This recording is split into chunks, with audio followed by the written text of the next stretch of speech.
On reprend donc le plateau radio au village des associations, des rencontres pour l'égalité. Le troisième plateau va concerner l'éducation populaire et transmission avec, je vais citer les associations présentes, Sportifs, Tactique Collectif, Afocal, Les Chemins Buissonniers, Militants des Savoirs, Loisirs, Éducation et Citoyenneté Grand Sud, SOS Racisme et Ygraine. Je laisse donc la parole maintenant à Marion et Clément. Bonjour à toutes et à tous, merci d'être présents.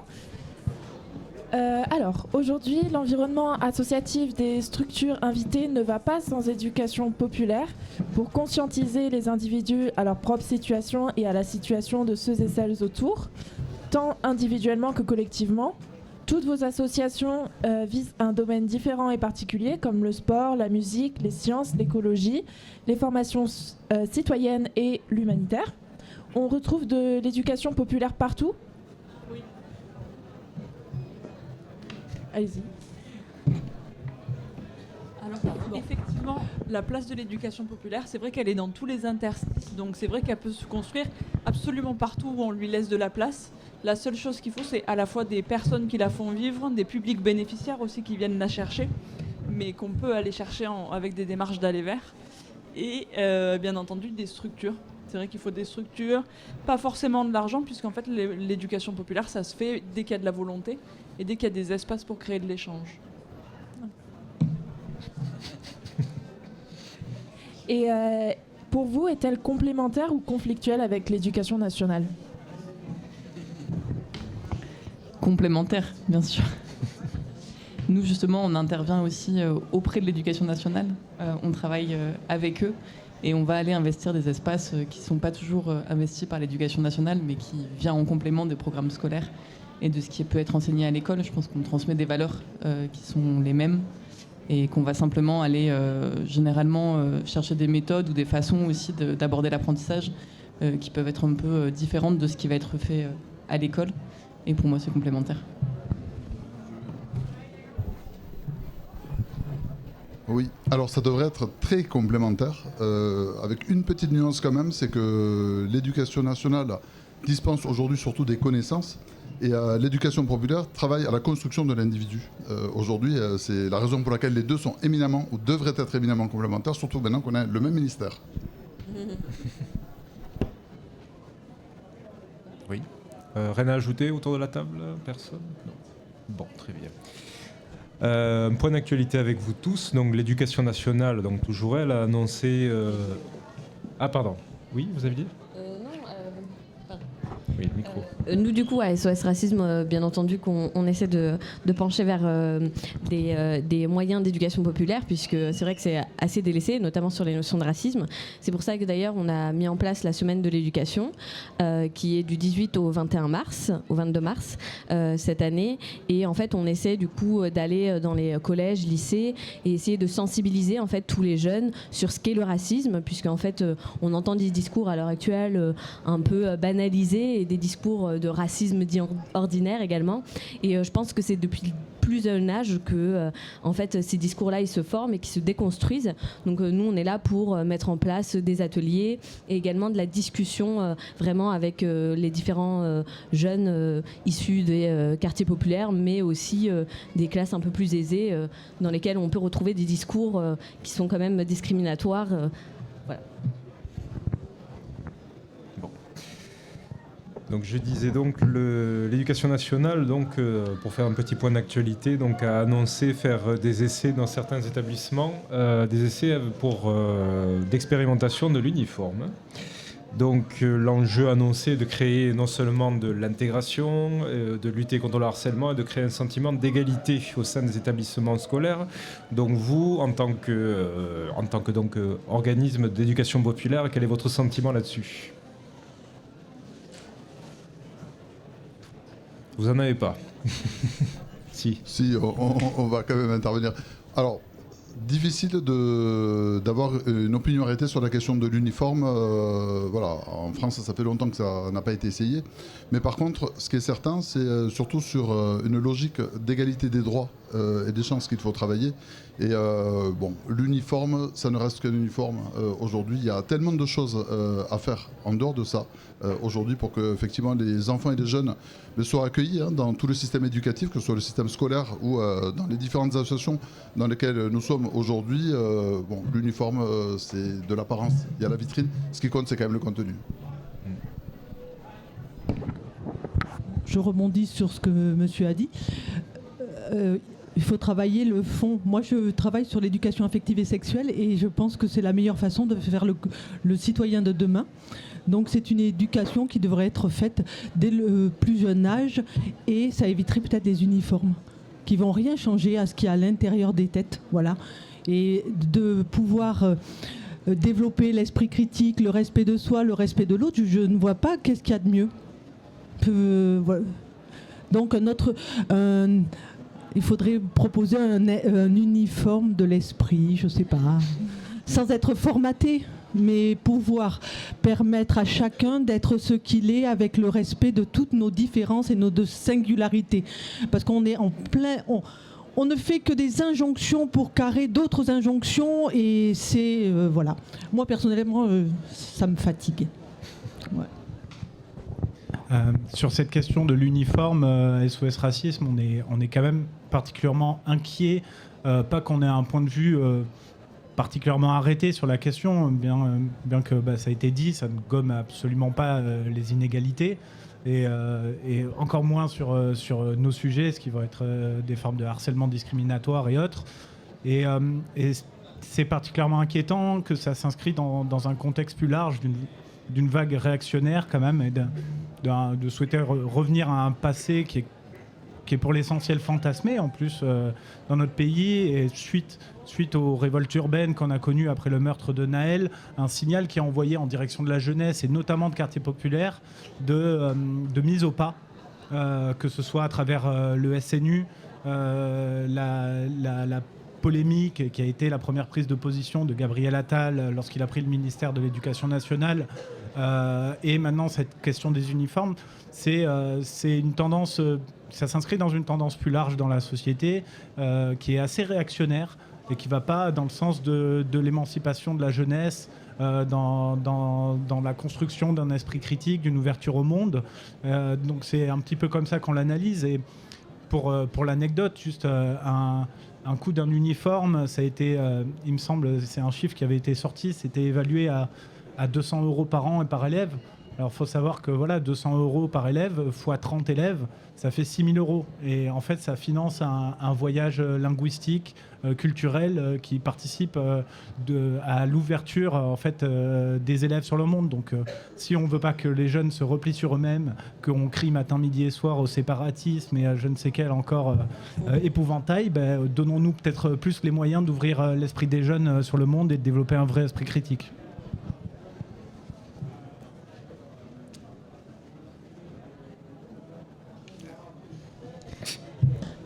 L'éducation populaire, c'est du coup, je suppose, une transmission qui est assez humaine, qui passe beaucoup par le contact. Quels sont vos moyens d'action ? Est-ce que vos moyens d'action, du coup, c'est quelque chose d'assez fixe ou qui évolue selon le public, aussi avec le temps ? Est-ce que vous avez des moments marquants à partager ?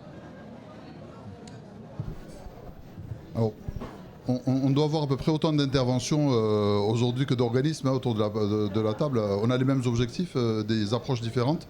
Alors, à l'Est Grand Sud, nous, on a fait le choix de travailler avec des collectivités sur la gestion de nombreux dispositifs qui touchent depuis les tout petits, la petite enfance jusqu'aux adultes, à travers des crèches, des centres de loisirs, des services jeunesse, des services médiation, prévention, des services culturels.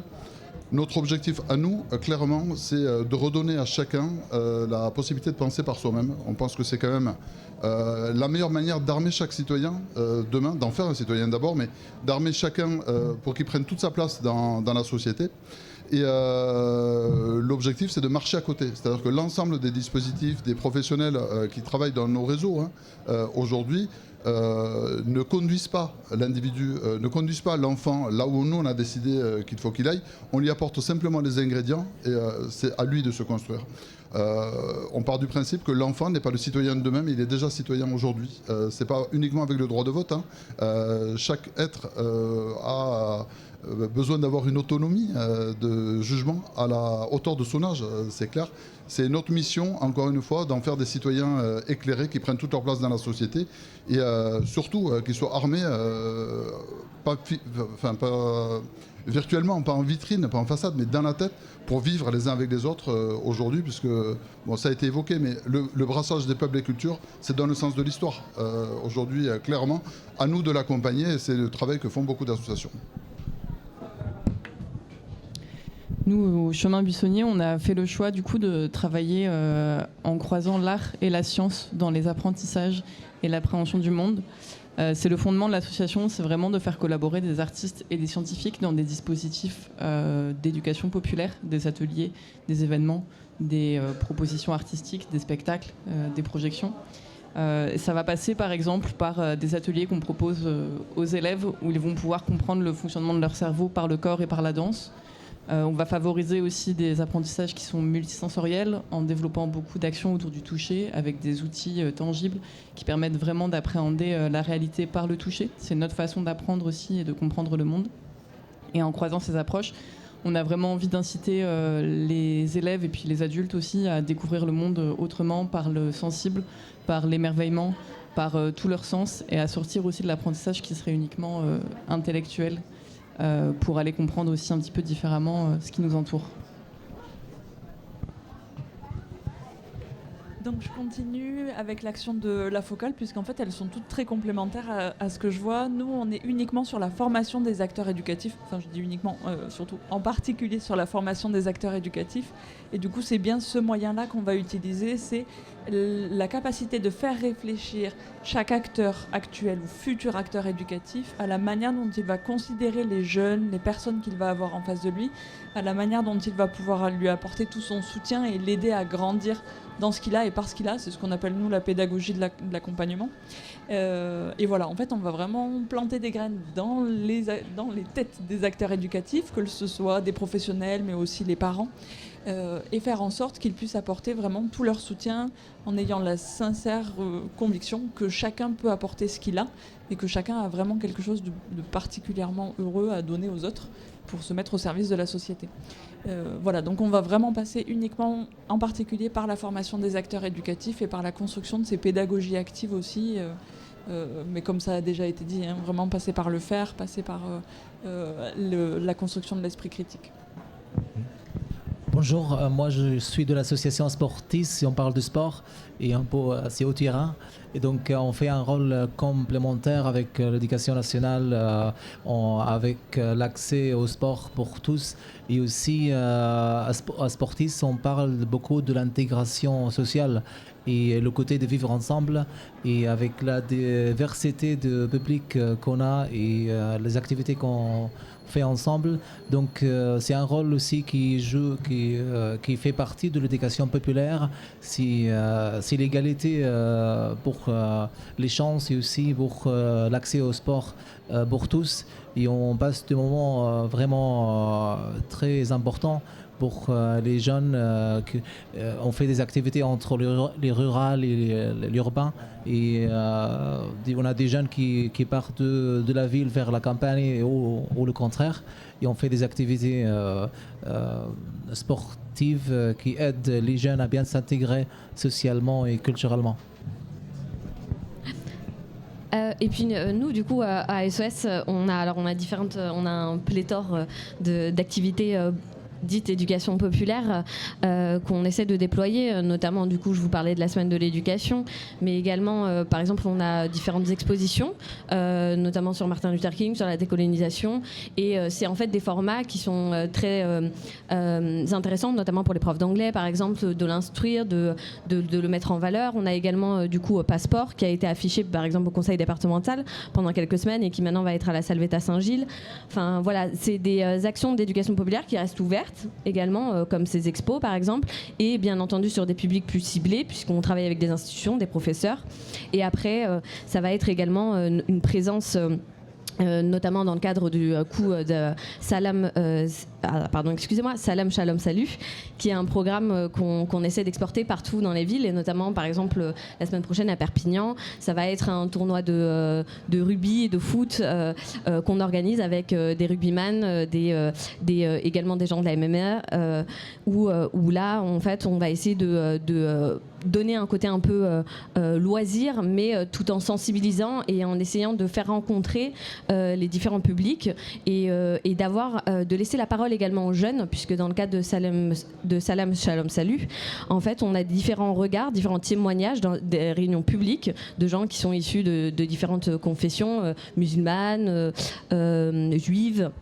Et en fait, de dire que les combats qu'on mène, on les mène ensemble, et finalement, on n'est pas cantonné à ce qu'on est ou parce que la société voudrait qu'on soit, et qu'on essaie en fait de faire un travail de vivre ensemble. Et je pense que l'éducation populaire, elle est vraiment, c'est ça l'objectif même, c'est d'apprendre à coexister. Et c'est par ces moyens-là qu'on essaie de rendre la chose un peu plus ludique pour ensuite instaurer un dialogue et de voir que, en fait, on peut vivre ensemble. J'aurais bien rebondi sur ce dernier point. Alors, c'est vrai qu'on parle toujours de vivre ensemble. C'est vrai que c'est une expression que vous allez retrouver beaucoup dans les associations et les organismes d'éducation populaire. Alors, moi, il me semble que l'enjeu va même au-delà de vivre ensemble, parce que bien ou mal, on vivra toujours ensemble. Par contre, ce qui est important, c'est qu'on fasse ensemble. C'est comment, à un moment donné, une humanité disparate, aujourd'hui, se bâtit un destin commun. Je pense que c'est ça l'enjeu autour duquel il faut qu'on travaille. C'est ce que l'on fait. Hein. Mais bon, c'est vrai que tout le monde parle tout le temps de la question.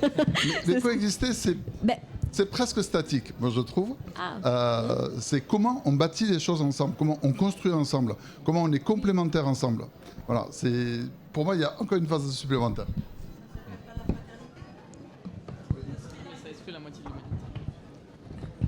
l'humanité. Alors, adelphité pour certains, ou fraternité, ou sororité, je ne sais pas. Mais il me semble que c'est la base de la liberté, de nos valeurs républicaines. Sans fraternité, il n'y a pas de vivre ensemble. Et voilà. Et effectivement, je trouve que c'est souvent un mot peu connu. Nous, les jeunes, on a pas mal d'actions sur la fraternité, justement. Et on voit qu'ils ne savent pas ce que c'est. Et la fraternité, elle est toujours extérieure. Elle n'est pas avec son frère, sa sœur ou son voisin ou son copain de classe. Mais par contre, c'est l'aide humanitaire. C'est quelque chose qui est toujours très loin de nous. Et on oublie que c'est la base de notre... J'allais dire, c'est un savoir-vivre. Et je rappelle que c'est un devoir citoyen. Nous avons des droits, mais nous avons le devoir de fraternité. Juste un point supplémentaire, on ne l'a pas trop évoqué, vous interrogiez sur les modes d'intervention. Alors on a des modes d'intervention propres. Je voudrais quand même souligner le dispositif mis en place par le conseil départemental de la Haute-Garonne, qui est unique en France, qui est unique depuis un certain nombre d'années, puisqu'il n'y a aucun autre conseil départemental, aucune collectivité qui a emboîté le pas, malgré, encore une fois, des résultats extraordinaires. C'est sur le parcours laïque et citoyen, qui conduit un certain nombre d'acteurs de l'éducation populaire à intervenir directement en direction de collégiens, de nombreux collégiens du département de la Haute-Garonne, sur la promotion des valeurs de la République et la laïcité à travers un certain nombre de dispositifs. Le hip-hop, la culture, le théâtre, la VR, la réalité virtuelle. Il y a plein de projets et animations qui sont mis en place, mais qui permettent vraiment, avec des supports, puisque vous évoquez encore une fois la communication, sur des supports innovants qui parlent aujourd'hui aux jeunes, qui sont les vecteurs utilisés par la jeunesse, d'aborder des sujets qui sont intemporels aujourd'hui, tels que la laïcité par exemple, qui est un des fondements de notre société. Voilà. Oui. Pardon. Juste, je vais rebondir. Notre pédagogie, en fin de compte, nous, c'est les pairs par les pairs. Nous prenons beaucoup de témoignages de jeunes pour parler aux jeunes. Et l'essentiel de notre éducation, pédagogie, c'est la pédagogie horizontale. Voilà. Quand on vient, on sait tous des choses, voilà. Du populaire, du monde universitaire, on sait tous des choses et on a juste à les partager.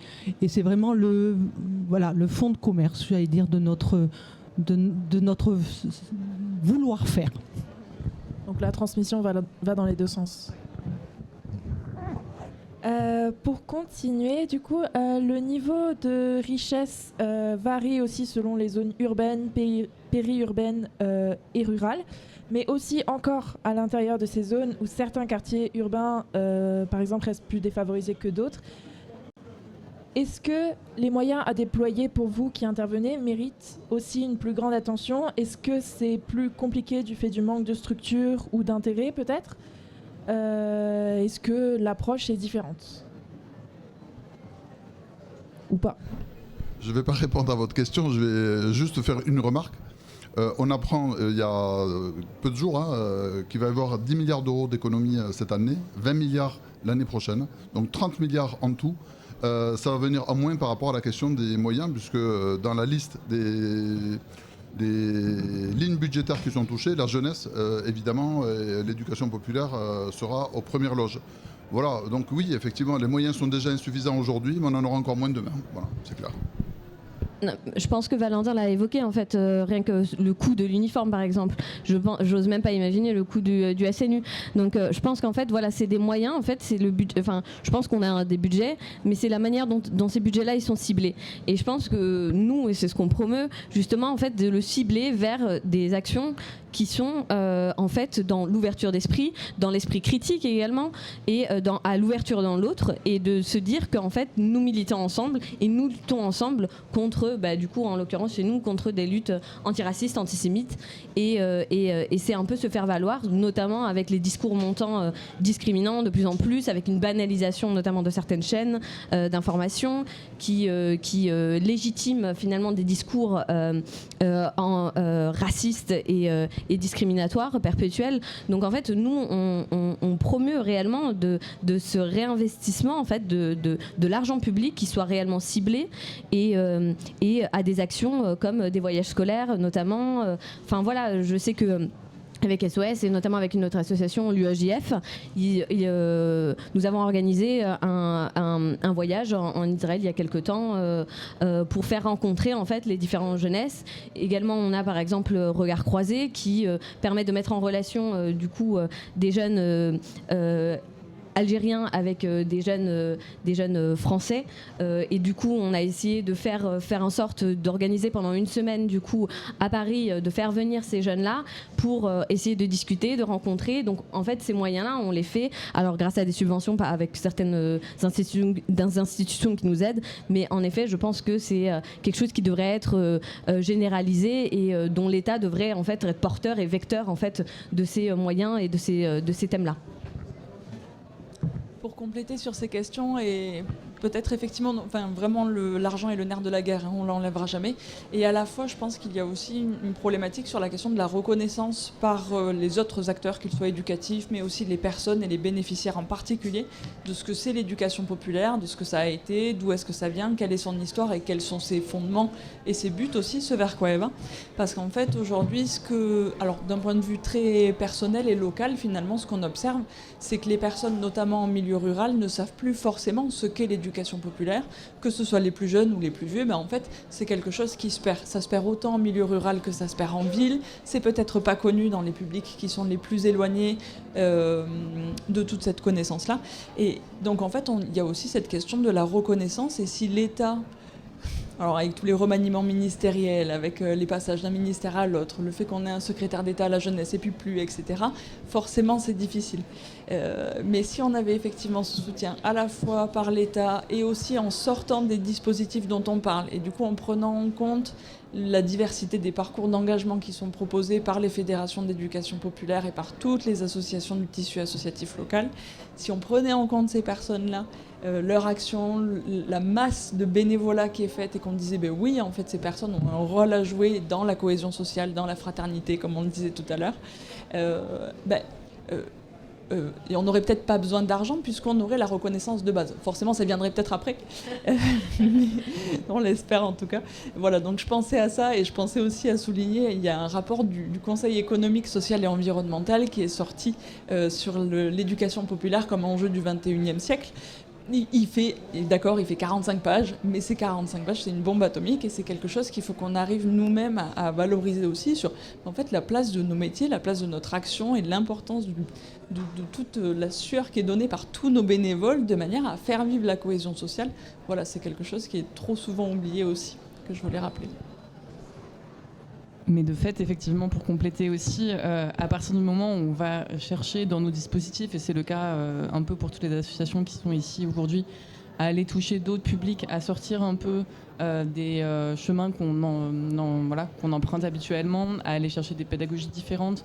Nous, au chemin, quand on va effectivement aller créer un spectacle qu'on va ouvrir à tous les publics, quand on crée un événement où on va aller accueillir tous les publics gratuitement sur nos propositions, ou encore quand on va aller travailler à destination des publics en situation de handicap, par exemple, qui vont avoir donc des besoins particuliers, où il va falloir aller créer des outils spécifiques aussi pour s'adresser à eux.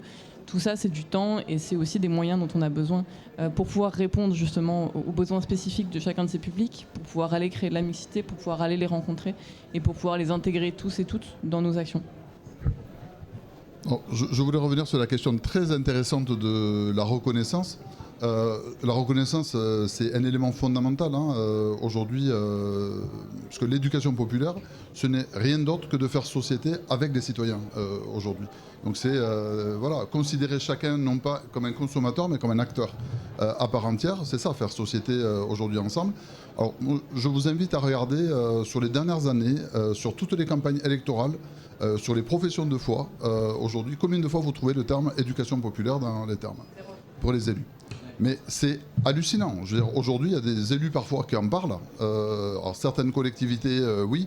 Alors, évidemment, on est mal placé parce que le conseil départemental de la Haute-Garonne est un contre-exemple. Mais regardez, juste sur les dernières années, sur les 5-10 dernières années, combien de fois on parle d'éducation populaire? Les élus, les collectivités elles-mêmes ne le reconnaissent pas. Aujourd'hui, ils ne le reconnaissent pas, clairement. À partir du moment où ce n'est pas identifié comme un enjeu, on passe à côté. Et on se pose la question de savoir pourquoi, à un moment donné, les citoyens sont coupés de la politique. Pourquoi, à 18 ans, on ne va pas voter? Pourquoi les gens ne s'intéressent pas à la chose publique? Ils ne s'intéressent pas parce qu'en fait, il n'y a pas les rouages entre les élus aujourd'hui du peuple et les citoyens aujourd'hui, clairement. L'éducation populaire est une courroie de transmission extraordinaire avec un maillage territorial, avec un ancrage dans les bassins de vie et les populations. Et je pense que c'est ça qu'il faut aussi rappeler à un moment donné aux élus. On est un levier, mais extraordinaire pour la politique que n'importe quelle collectivité a à mettre en place sur son territoire. Mais quelque part, vous tous, est-ce que quelque part ce manque de reconnaissance dont vous parlez se situe à un certain niveau de la hiérarchie en fait, des décisionnaires publics, ou alors c'est quelque chose qui est répandu dans à toutes les subdivisions territoriales? Moi, c'est une question qui me vient. Est-ce que ce n'est pas... Elle a été oubliée parce qu'il n'y a plus l'espace. On n'a pas d'espace pour accueillir, on n'a pas d'espace pour... Voilà, il me semble qu'on nous a coupé des espaces qui faisaient lien dans les quartiers. Et je ne sais pas, moi ma question c'est est-ce que c'est parce qu'il n'y a plus ces espaces-là qu'on ne parle plus d'éducation populaire? Quand vous dites ces espaces-là, c'est-à-dire un banc, c'est-à-dire une place, c'est-à-dire quoi? Et peut-être une salle dédiée aux rencontres, dédiée à des jeux, dédiée à des débats, dédiée à un lieu où les gens puissent parler. Nous sommes coupés, je ne sais pas, il me semble qu'il n'y a plus d'espace de rencontres, d'espace de parole. Les gens, on a tous besoin de parler, ça nous fait tous du bien. Je ne sais pas où vont les gens maintenant, parce qu'il y a beaucoup de maisons de quartier qui ont été fermées. Donc moi, curieusement, je l'associe à ces espaces qui ont été fermés, mais peut-être que c'est ma question.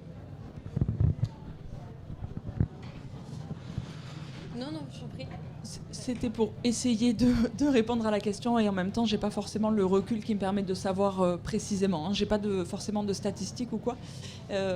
Mais sur la question de quel niveau finalement sont en capacité de reconnaître ou de ne pas reconnaître la place de l'éducation populaire, en fait, de manière générale, même au niveau régional, le chef de fila en matière de jeunesse, il est pas tout à fait encore opérationnalisé. On va beaucoup parler de lycée, on va beaucoup parler de précarité de la jeunesse, mais finalement l'objet projet éducation populaire, on rame pour réussir à le construire. Alors ça se fait, mais il faut le faire. C'est pareil au niveau départemental.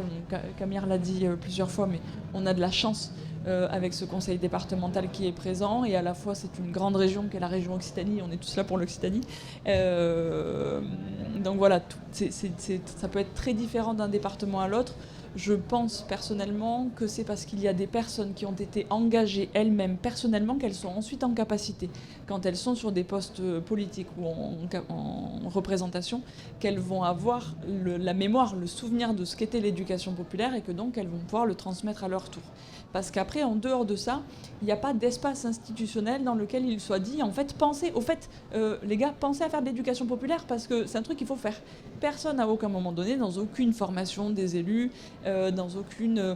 je peux me tromper, peut-être quelqu'un autour de cette table peut récupérer ça, mais je ne crois pas que l'éducation populaire soit un objet en soi qui soit transmis aux représentants politiques. Donc forcément, une personne qui n'en a pas connaissance de base ne peut pas le découvrir ensuite sur le terrain. Il y a d'autres priorités. Bon, puisqu'on parle d'éducation populaire, donc quel est le message principal que vous aimeriez transmettre donc au public auquel auquel public vous faites face, si j'ose dire? Est-ce que vous aimeriez faire prendre conscience également à des personnes plus âgées, bon, parce qu'on ne s'adresse pas qu'aux jeunes, hein. Bon, il y a aussi, on s'adresse à tous les publics quand on fait dans l'éducation populaire. Donc, est-ce que vous souhaitez donc favoriser donc l'échange intergénérationnel entre donc jeunes et anciennes générations? Anciennes générations qui, elles, par contre, ont bénéficié à un moment donné d'éducation populaire. Enfin, Je pense que ça va même largement au-delà de ça, parce que le but suprême même de l'éducation populaire, c'est qu'on ne parle plus de différence hommes-femmes, jeunes personnes âgées, etc. Aujourd'hui. C'est que tout le monde soit considéré, qu'on soit dans une société, encore une fois, où on regarde l'avenir ensemble, clairement, et on construit ensemble. C'est ça qui est important et c'est ça l'enjeu de l'éducation populaire, c'est ça que l'on essaye d'obtenir tous les jours. Amener chacun à ouvrir les yeux, à regarder à 360 degrés autour de soi, regarder le monde tel qu'il est et regarder surtout, non pas les freins, mais les leviers dont on dispose aujourd'hui en tant qu'être humain. On en a tous. À un moment donné, il ne faut pas céder au fatalisme. L'avenir sera ce que l'on en fera. Aujourd'hui, alors je reconnais que ça ne va pas être simple. Il suffit de regarder l'actualité aux quatre coins du monde. On se dit, il va falloir se remonter les manches. L'enjeu est de taille, mais on est nombreux. Enfin, je veux dire, faut croire en nous, faut croire en soi. Et on essaye, en tout cas, d'amener les publics que l'on a sur nos structures, à jouer tout leur rôle et prendre leur place dans la société. C'est des générations qui doivent construire leur avenir aujourd'hui. Et on est à leur côté pour faire ça. Nous, tous nos comités sont intergénérationnels. Donc on a vraiment cette volonté de travailler ensemble. Et je voulais revenir vraiment sur le vivre ensemble. Je sais que c'est un terme qui est souvent galvaudé, mais je pense que vraiment il est important de le conserver et de ne pas l'usurper sous des manières en disant puisqu'il est usurpé par d'autres personnes. Je pense que le vivre ensemble c'est vraiment très très intéressant parce que en fait on vit côte à côte, sauf qu'en fait on n'arrive plus à embrasser des combats communs et des luttes communes, donc en fait on n'arrive plus à vivre ensemble. Donc c'est pas vrai de dire que oui en effet on l'utilise à tort et à travers, oui on vit ensemble, non on vit pas ensemble. En fait, on vit côte à côte parce que c'est dû également à la crise Covid, parce que justement il y a une désertion aussi de ces lieux-là post-Covid, puisqu'il y a une individualisation qui s'est opérée et qui a été exacerbée sur ça. Donc je pense qu'il est aussi de notre rôle, et c'est ce qu'on essaie de faire à SOS, d'aller directement sur le terrain. Aller à la rencontre, prendre une table, se poser dans un milieu, à côté d'un métro, quand on est dans une ville, ou alors par exemple à côté d'un lycée au niveau rural, de poser une table et de discuter. Et en fait nous c'est ce qu'on essaie de faire, c'est-à-dire d'aller directement pour que les gens regagnent en fait ce réflexe de revenir ensuite à nous, parce qu'en fait on peut pas attendre juste simplement dans notre coin en disant venez à nos structures, nous on fait de belles choses. Je pense qu'il faut aller les rechercher et de réexpliquer que oui, en effet, on peut revivre ensemble. Et en fait, nous formons une société une et indivisible.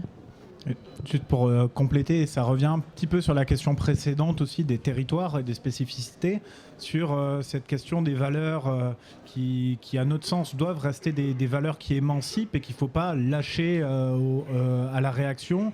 Les termes de laïcité, d'universalisme, en fait, on conçoit parfaitement que à 18 ans aujourd'hui, on ne prend pas ça comme des termes qui émancipent, mais justement, c'est un travail qu'il faut continuer de faire, continuer de garder ces mots de l'émancipation et qui nous permettent de faire société pour que les jeunes s'en sentent porteurs. Parce qu'à SOS Racisme, on est surtout une association de jeunesse, et sur la question des territoires aussi d'intervention, absolument pas tomber dans ce piège qui serait lié aussi à un serrage de ceinture, une réduction des moyens dont on a parlé, d'aller uniquement faire du redressement, typiquement être sollicité pour aller parler antisémitisme et laïcité uniquement dans les quartiers populaires. Non, ça veut dire quoi? Qu'en fait dans les centres-villes, on peut laisser les jeunes subir les discours de leurs parents qui regardent certaines chaînes d'information en continu. Enfin, non, on pense que tout le monde doit être sensibilisé, que l'on doit porter haute les valeurs qui sont les nôtres, qui sont les valeurs de l'émancipation de chacune, chacun, de l'égalité, et surtout les faire porter par les jeunes. C'est ce qu'on essaye de faire à côté de nos interventions sur nos modules pendant la semaine d'éducation et d'action contre le racisme et l'antisémitisme, où on accompagne dans toute la France des jeunes dans leur établissement pour monter des projets type des ciné-débats, des concours d'écriture et autres, pour se saisir elles-mêmes et eux-mêmes de ces questions-là et devenir acteurs pour porter ces valeurs et être les citoyennes et les citoyens de demain. Moi, je vais rejoindre ce qui a déjà été dit. L'éducation populaire, effectivement, c'est aussi créer des espaces de rencontre, de mixité, de dialogue entre les publics. Et nous, au Chemin Buissonnier, en tout cas, un des messages et une des valeurs qu'on a envie de porter, c'est aussi d'inciter les publics à continuer à s'émerveiller du monde, à être curieux aussi des choses autour d'eux, toujours avec un esprit critique aussi et un regard éclairé sur les choses, cultiver une façon d'être au monde aussi curieuse et émerveillée. Et on crée des événements qui permettent aussi d'inciter les publics à être là-dedans ensemble et à se questionner ensemble sur ce qui nous entoure. Pardon, on va juste rester sur cette question. Moi, je trouve qu'il y a une distance entre les quartiers et la ville. Ici, moi, je ne suis pas d'ici, mais je trouve qu'il y a une distance, il n'y a pas d'échange, il n'y a pas... il faut peut-être penser à faire des échanges entre la ville et ces quartiers je trouve qu'ils sont éloignés de la ville. Les gens de quartier restent presque la plupart du temps dans le quartier. Les gens de la ville, la même chose en ville. Je sais pas, chacun de nous voit quelque chose de différent. Moi, c'est pas que je suis pas satisfait de ce que je vois par rapport à vivre ensemble, mais je le vois. Je ne peux pas généraliser parce que je vois des bels exemples partout. Donc, ça existe un vivre ensemble en France. Et le mot diversité, je le trouve aussi, c'est une valeur qui existe aussi dans la culture ici française. Mais c'est vrai qu'il faut travailler sur la distance qui existe entre les quartiers et la ville. Mais il faut améliorer, mais il y a déjà un vivre ensemble. J'aime bien que vous avez utilisé le terme « il faut faire ensemble ».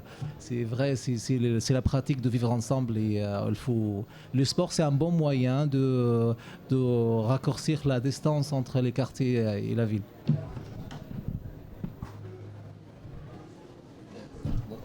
Juste un mot de plus, mais je souscris évidemment à tout ce qui est dit.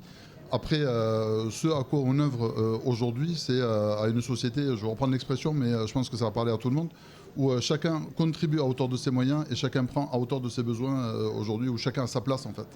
Voilà, clairement. C'est cette société-là, en tout cas, que l'on poursuit de nos rêves les uns et les autres. Eh bien, c'est un beau mot de la fin pour ce plateau final des Rencontres pour l'égalité.